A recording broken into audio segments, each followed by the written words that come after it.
two are like crosses, then we can say that the change in this magnetic flux produces the EMF. This is as per the magnetic induction principle.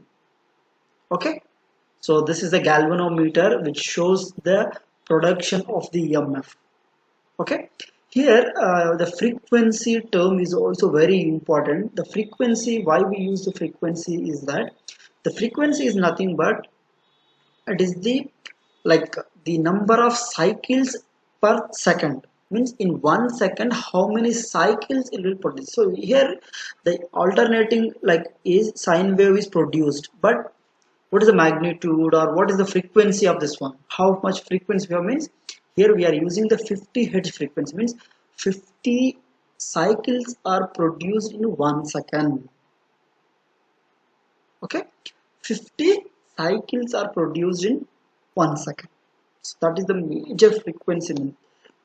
Okay, 1 hertz means one cycle is produced in 1 second. So frequency is nothing but, remember, the number of cycles per second.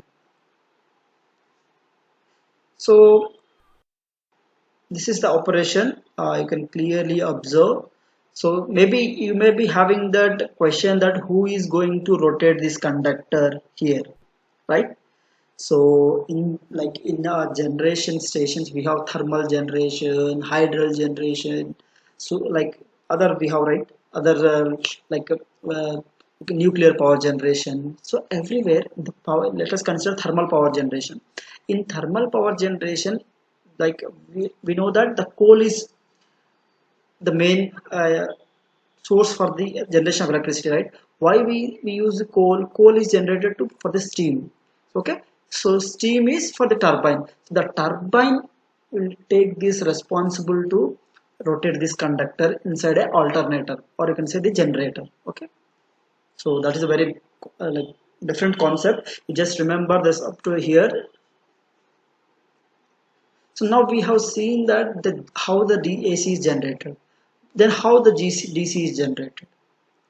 So DC, actually it is, first thing is that we can generate this DC by using a battery. You know that by the chemical reaction of some elements, we like battery will give you the DC supply, right? And also we can like convert this, our already we know that how AC is generated. This generated AC can be converted into DC by using a rectifier circuit. We call it a rectifier. So rectifier which converts AC to DC. So we will get the DC supply. And also a generator, so which has the commutator on its brushes or on its slip rings. Okay, which gives you the direct current or DC supply. Okay, so AC generator with the commutator will also give you the DC supply, and battery will give you the DC supply, and also the rectifier will give you the DC supply.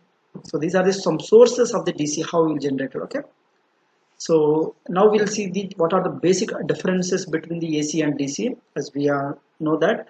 So AC is safe to transfer longer distance even between the two cities and maintain the electric power. Okay, AC is safer to transfer the long distances, because so is DCs cannot travel for very long distance, it loses the electric power.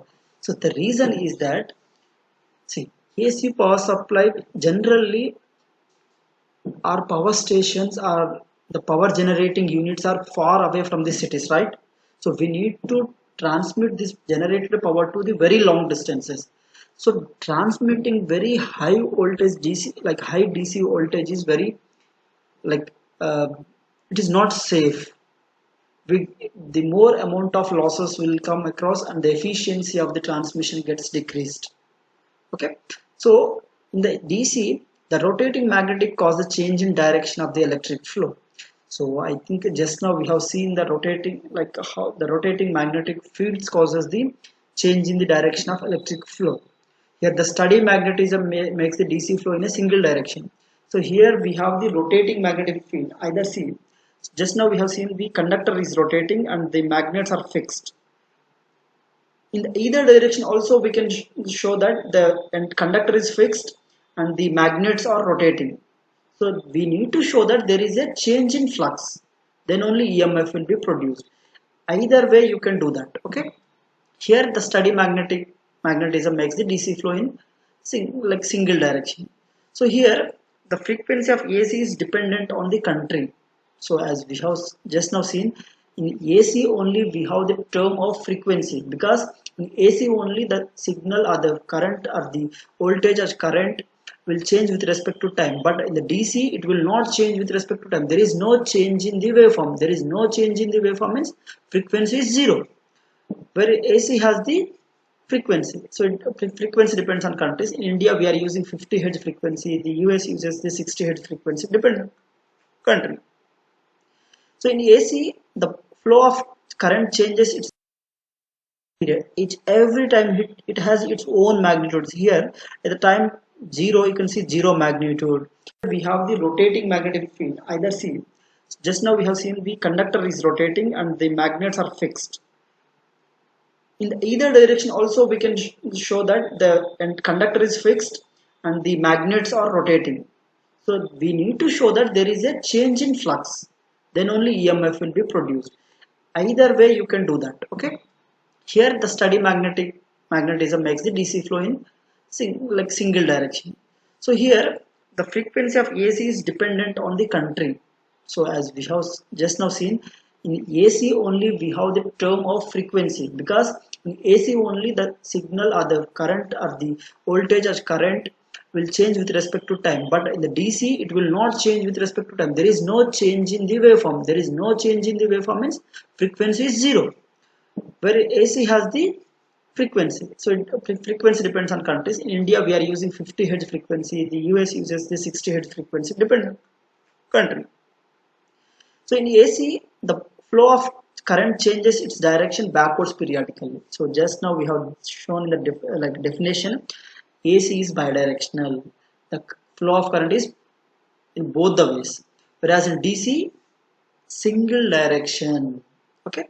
So electrons in the AC keep changing its direction. The same, like the charge is changing means charge is flowing in both directions, electrons are flowing in the both direction, whereas in DC only in one direction.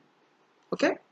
So what are the major applications of the AC means, as we know that all the home appliances, commercial uses, you go to the industries or offices, many like all these are equipped with or supplying the AC only. DC, the most of the electronics, let us consider our mobile phones, laptop, all this needs the DC. Okay. So you may be wondering that in our home we are getting the AC power only, but we are giving the same AC power to the laptop. How it is converting the DC? So I think every mobile charger or the laptop charger and adapter, right? You may observe that we get a adapter to every mobile, and so that adapter will convert this AC supply into DC supply, and it will give you the required DC supply by the either laptop battery or the phone battery. Okay. So that is the main difference between the AC and DC. So I think now you are clear with this AC and DC. Simply AC is nothing but it changes with respect to the time, quantity magnitude changes with respect to time, where DC is fixed. So DC has no frequency term, AC has the frequency term. Okay. So thank you very much.